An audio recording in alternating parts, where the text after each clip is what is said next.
We often think of mindfulness and concentration as two totally different skills, right? Like one is for noticing things and the other is for focusing really hard.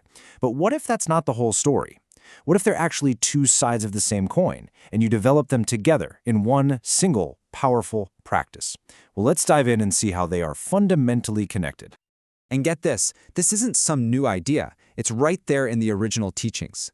The instructions for breath meditation were actually designed to build both right mindfulness, which is all about remembering to stay aware, and right concentration, which is about keeping that awareness steady. They were never meant to be separate paths. They've always been one integrated practice. So, here's our game plan for today. We're going to see why it's really just one practice, not two. We'll start with the breath, which is where it all begins. Then we'll explore 4 really amazing metaphors for concentration. After that, we'll uncover exactly how mindfulness transforms into deep focus. And finally, we'll talk about the ultimate goal here, a state of what's called all-around awareness. Okay, so here's the core concept. To get your mind into a state of really deep concentration, you first have to give it a solid frame of reference to work with. And guess what builds that frame? Mindfulness. By practicing awareness of your body, your feelings, your thoughts, you are at the very same time laying the perfect foundation for unshakable focus. So how does this actually work? Well, it all starts with the breath. And where does this whole journey kick off? With something we are all doing right this very second: breathing. The breath is our universal starting point. It's the first training ground for developing this big, expansive, aware mind. It's super practical, it's always there for you, and it is the key that unlocks this entire process. And the way you start is really important. First, you just notice. Is the breath long? Is it short? That's it. Simple. Then you get to experiment a little. What feels good in your body right now? Maybe a deep breath, maybe a shallow one, fast, slow. You find a rhythm that feels comfortable. But then, and this is the big shift, you start to train yourself to be sensitive to your entire body as you breathe. This isn't about locking your focus onto one tiny spot at the tip of your nose. It's about opening up to a wide, expansive awareness from the very beginning. Now, to really understand the kinds of concentration this leads to, the Buddha gave us 4 brilliant metaphors. They help us wrap our heads around the different stages of deep meditation, or what are called the jhanas. And what's cool is they're all images of this wide, expansive awareness. So, let's check out the first one. So, I want you to imagine a skilled bath attendant from way back in the day.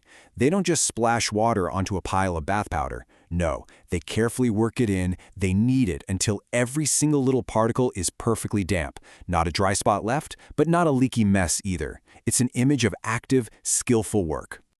This image of the bathman, that represents the first jhana.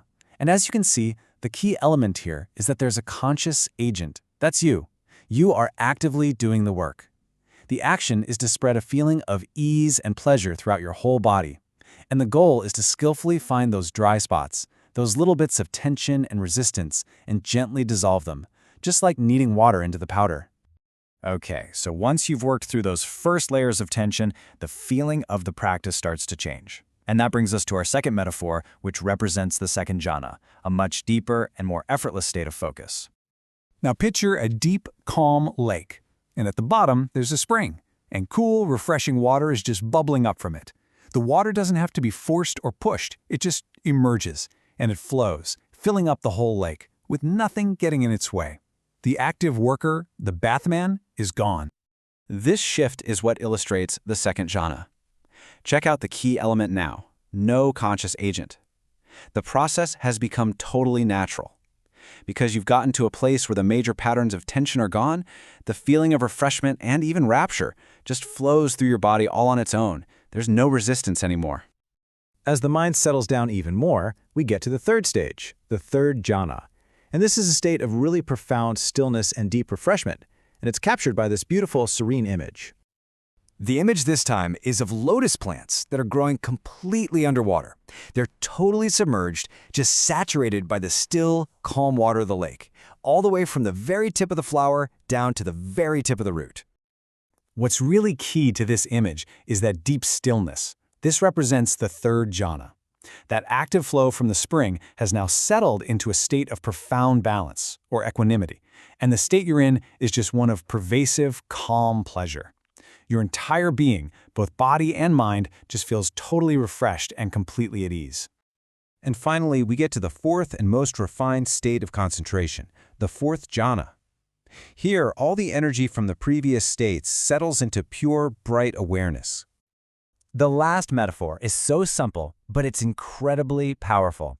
It's just a person sitting perfectly still, completely covered by a clean, white cloth.